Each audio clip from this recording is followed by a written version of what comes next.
ఫట్ వీళ్ళని బెదరగొట్టి నొక్కేసే అమౌంట్ లో సగం నేను ఆమ్ ఫట్. వీళ్ళెవరన్నా వస్తే కనుక ఏంటమ్మా ఇది? మా శిష్యుణ్ణి అమాయకుని చేసి ఈ సైన్యంలో ఫ్లాట్ ఇస్తారని ఆజ్ఞంలో ఫ్లాట్ ఇస్తారా? మీరు అడిగిందే కదా ఇచ్చాం. నా కళ్ళారా చూసింది అది. మీరు రిజిస్ట్రేషన్ చేస్తానంటుంది ఇది. మీరు ఈశాన్యం చూపిస్తున్నా అనుకున్నారు, కానీ మీ కళ్ళు ఆజ్ఞాయం చూపిస్తున్నాయి. ప్రాబ్లం ఉన్నది మా ఇళ్లలో కాదు, మీ కళ్ళలో. అభూమ్ ఫట్ ఏంట్రా ఎక్కువగా మాట్లాడుతున్నావు? నాతో పెట్టుకుంటే మీ రియల్ ఎస్టేట్ వ్యాపారం నామరూపాలు లేకుండా చేస్తాను. షటప్. నువ్వెవరు? వాస్తు దైవజ్ఞ బ్రహ్మని. మర్యాదగా మా శిష్యుడు అడిగిన ఫ్లాట్ తనకిచ్చేయండి, లేకపోతే ఏం చేస్తారు? మీ కస్టమర్లకు వాస్తు ఫిట్టింగ్ పెడతా. అంటే ఏం చేస్తావ్? వీడి ఫ్లాట్ లో పడకింటి గోడకి అవతల వాడి లెట్రిన్ ఉంది గనక వీడికి దాంపత్య సుఖం 0 అని చెప్పి బెదరగొడతా. వాడి లెట్రిన్ కింద వీడి కిచెన్ ఉంది గనక నిమ్మకాయంత అన్నం తిన్నా 4 రోజుల వరకు అరగదని చెప్పేసి వీడిని బెదరగొడతా. లిఫ్ట్ ఎదురుగుండా గుమ్మం ఉంది గనక నువ్వు అధపాతాళానికి పోతావు రాని ఇంకొకరిని బెదరగొడతా. మెట్ల పక్కన కిటికీ ఉంది గనక నీ పెళ్ళాం నీకు మెంటలెక్కించి వాచ్మెన్ తో లేచిపోతుందని చెప్పి ఇంకొకరిని కూడా బెదరగొడతా. ఇది అన్యాయం. ఇలా ఎన్నని చెప్పమంటావు?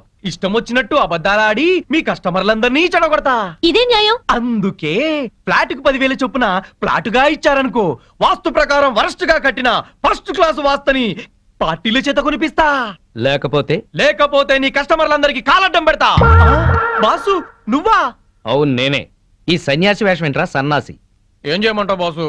కబ్జాలు చేసే కలేజా లేక కాషాయం గట్టి కడుపు నింపుకుంటున్నాను బాసు. అది సరే కానీ బాసు నువ్వు ఎలా ఉన్నావు బాసు? నేను బాగానే ఉన్నాను గాని ఇక మీదట ఈ వెధవ వేషాలు మానేసి ఇక్కడే మంచి ఉద్యోగం ఇస్తాను, బుద్ధిగా పనిచేయి. బాసు నువ్వు ఉద్యోగం ఇవ్వాలి గాని నువ్వేం చెప్తే అది చేస్తాను బాసు. వేరే ఏం చెప్పను గాని నీకు మంచి పని చెప్తాను. చెప్పు బాస్, నువ్వేం చెప్తే అది చేస్తాను. గోవిందు. Yes sir. అభూమ్ ఫట్ ఈ కాంపౌండ్ లో కాకి వాళ్ళ స్మాష్. ఎవరికి మనశ్శాంతి ఉండదు. తూర్పు హుష్, దక్షిణం ట్రాష్, పడమర క్రాష్, ఉత్తరం వాష్, సర్వం మటాష్. జానీ వాకర్ తెస్తానండి, జ్యోతిష్కుని తెచ్చావేంటయ్యా? జానీ ఒకరిదే ఉంది, ఎప్పుడైనా దొరుకుతుంది. కానీ హిమాలయ స్వామివారు ఒక్కసారి వెళ్తే మళ్ళీ దొరకరు. అయితే మనకేంటి? నేను బేవర్స్ గా తిరుగుతున్నప్పుడు బ్రహ్మాండంగా వెళ్ళిపోతాను చెప్పారు ఈ స్వామీజీ. ఇందే వల్లే ఈ రోజు నేను శ్రీనివాస్ రియల్ ఎస్టేట్ లో చిన్న మేనేజర్ అయ్యా. దాసోహం. బావా నా జాతకం నేను చెప్పించుకుంటాను బావా ప్లీజ్ బావా. సరే ప్లీజ్ బావా. డబ్బులు ఇస్తా, చెప్పండి ఎంత? ధనం మాకెందుకు రాసి ఉంటా. ఊరికే చెప్తాడంట, మనం కూడా చెప్పించుకుందాం. వీడికి పడకింట్లో అన్ని ఉన్న పంచకట్టులో శని ఉంది. మరి వాడి గతి? ఏం పర్వాలేదు, బావ మీద పడి బతుకుతూ ఉంటాడు. మరి వాళ్ళ గురించి? వాళ్ళ అమ్మా నాన్న తిట్టుకుంటూ శోభన చేసుకున్నందుకు వాడు పుట్టాడు. వాడితో శోభనం చేసుకున్న కర్మానికి దీనికి తిట్లొచ్చాయి. మరి వాళ్ళు ఎట్ట బాగుపడతారు? వాళ్ళిద్దరికి పుట్టబోయే బిడ్డ పేరు బూతులు రావని పేరు పెట్టుకుంటే సమస్యలు తీరిపోతాయి. స్వామి నాకు కూడా చెప్పండి. నువ్వు ఇప్పటి వాడివి కాదు, ద్వాపర యుగంలో శకుని సెకండ్ సెటప్ కొడుకువి. అప్పటి నుంచి అన్ని జన్మల్లోనూ నువ్వు జూతగాడివే. నీకు పేకగండం ఉంది. పేకగండమా? నీటి గండం తెలుసు, నిప్పు గండం తెలుసు, ఈ పేకగండం ఏంటి? అంటే పేక ఆడుతూ చస్తాడు. వామ్మో, ఇంక నేను చచ్చినా పేకగండం. స్వామి నాకు కూడా చెప్పండి స్వామి. నీ పూర్వజన్మ పెద్ద గాథ. 50 ఏళ్ల క్రితం అడవిలో పెద్ద బాణలో కల్తీ సారా కాస్తున్నారు. అప్పుడు ఓ ఏనుగు వచ్చింది. ఆ ఏనుగును చూసి అందరూ పారిపోయారు. ఆ ఏనుగు తొండంతో కల్తీ సారా అంత తాగి చచ్చింది. ఆ ఏనుగే నువ్వు. బావా, పోయిన జన్మలో నేను ఏనుగంట, నువ్వు కల్తీ సారా తాగి చచ్చావు. ఆ కల్తీ సారా గండమే ఈ జన్మలో కంటిన్యూ అవుతోంది. అయితే ఈ జన్మలో చచ్చినా తాగరు. స్వస్తి. పెళ్ళాం బిడ్డలతో సుఖంగా ఉండండి. శుభం భూయాత్. మీ ఆయన బిజినెస్ చేయడం, పైకి రావడం మాకు సంతోషమే. అలా అని నిన్ను పట్టించుకోపోవడమే బాగలేదు. క్యాంప్ కని దాన్ని తీసుకుని బెంగళూరు వెళ్ళడం ఏమిటి?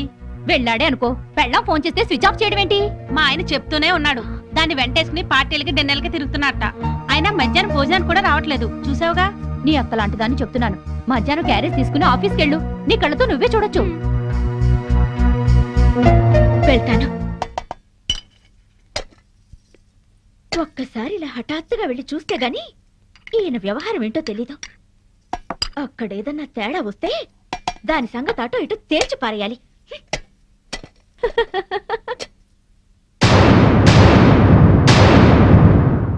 పాపం ఇంట్లో అయితే మీ ఆవిడ బాగా వండి పెట్టేది.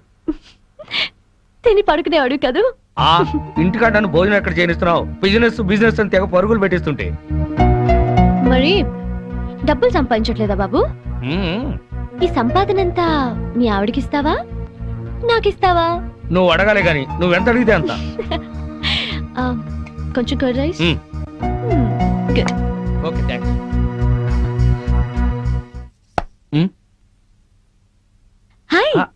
ఏంటి ఎప్పుడు లేంది ఇవాళ మీరే క్యారియర్ తీసుకొచ్చారు? ఏ రాకూడదా? మా ఆయన క్యారియర్ తేకూడదా? తేవచ్చు గాని ఒక్క 10 నిమిషాలు ముందొచ్చి ఉంటే బాగుండేది. ఫుల్ అయిపోయింది. అదేంటి చేయి కడుక్కుంటారు? మీకు ఇష్టమైనవన్నీ వండి తెచ్చాను, కొంచెమైనా తినండి. సారీ మాధవి, 2ంటికి బిజినెస్ సెమినార్ ఉంది. రాత్రికి వేడివేడిగా వండి పెట్టు, వచ్చి తింటాను. ప్రియా వాట్ పదా? Okay Madhavi, bye. ఉంటానండి, బాయ్.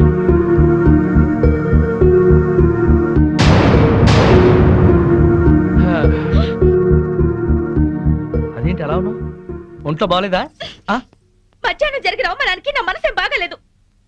అవమానం ఏంటి? నేను మీకోసం క్యారియర్ తెస్తే తినకుండా దాని టిఫిన్ బాక్స్ లో తిన్నారు. నాతో ఒక్క నిమిషమైనా మాట్లాడకుండా దాంతో వెళ్ళిపోయారు. ఇంతకన్నా అవమానం ఏం జరగాలి? ఇంత చిన్న విషయానికి ఇంత బాధపడాలా? నన్ను వదిలేసి దాంతో వెళ్ళడం చిన్న విషయం మీకు? బిజినెస్ సెమినార్ ఉంది, వెళ్ళాం. మీరు ఒక్కరే వెళ్ళొచ్చుగా, దాన్ని కూడా ఎగురుకుంటూ తీసుకెళ్ళడం దేనికి? తన సపోర్ట్ లేకుండా బిజినెస్ లో అన్ని విషయాలు నేను డీల్ చేయలేను.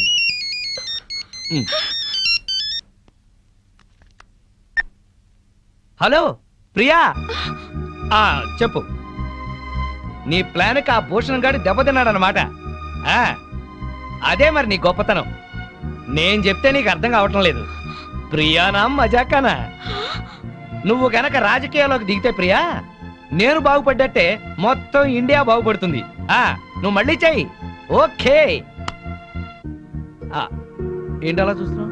ఫోన్ లో దాంతో 5 నిమిషాలు మాట్లాడితే 4.5 నిమిషాలు దాన్ని పొగట్టానికి సరిపోయింది. మిగిలిన 1/2 నిమిషం ఈకిలించడానికి సరిపోయింది. అయినా పొద్దున్న నుంచి దగ్గరుండి మాట్లాడింది చాలేదా? ఇంకా ఇంటికొచ్చి ఫోన్ లో మాట్లాడాలా? ఏదో అర్జెంట్ వ్యవహారం.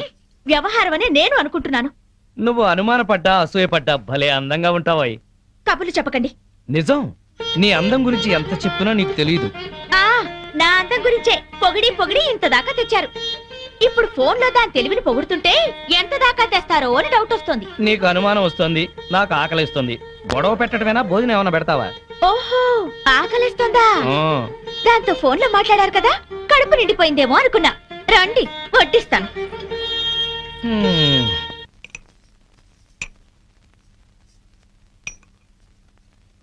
ఆహా, గుత్తి వంకాయ కూర.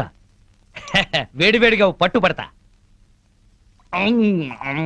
ఆహా, అద్భుతం అద్భుతం. ఆహా, ఎవరో తలుచుకుంటున్నారు. ఫోన్.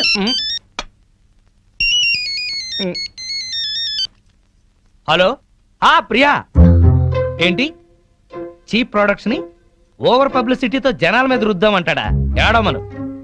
ఎందుకు, నువ్వు చెప్పిన ఐడియా బ్రహ్మాండంగా ఉంది. మనం వైజాగ్ లోనే తెలుసుకుందాం వాడి సంగతి. నేను భోంచేస్తున్నాను, నువ్వు భోంచేసావా? Okay bye. ఇదేంటి చల్లారిపోయింది? తెల్లారే వరకు దాంతో మాట్లాడుకుంటూ కూర్చోండి, చల్లారిపోకుండా ఉంటుంది వేడిగా.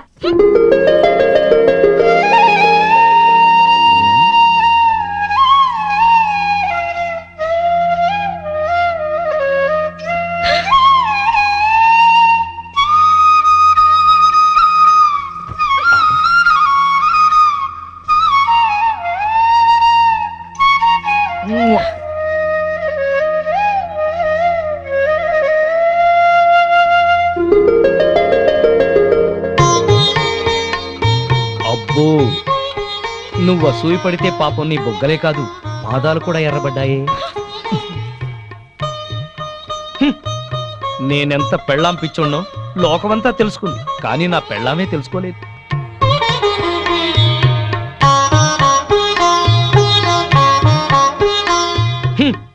హనుమంతుడి గుండె చీలిస్తే శ్రీరామచంద్రుడు ఎలా ఉంటాడో, నా గుండె చీలిస్తే నా పెళ్ళాం మాధవే ఉంటుంది. ఇది ముమ్మాటికి నిజం. మరెందుకు ఇలా చేస్తున్నారు? నేనేం చేశాను? పెద్ద దొంగ. అయితే నువ్వు లేడీ పోలీసువి? ఏం కాదు. అయితే ఆడపులివి? నేనేం కాదు. నా ప్రియాతి ప్రియమైన మాధవి.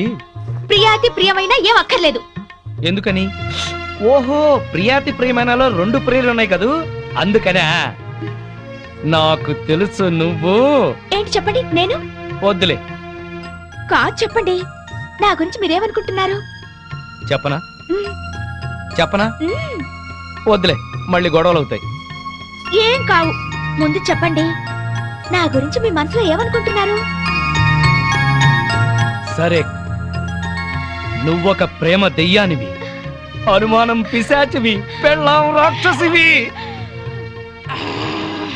అందుకే ఆ, నిన్నిప్పుడు కొరికేసి ఆ, నమిలేసి ఆ. మింగేస్తా.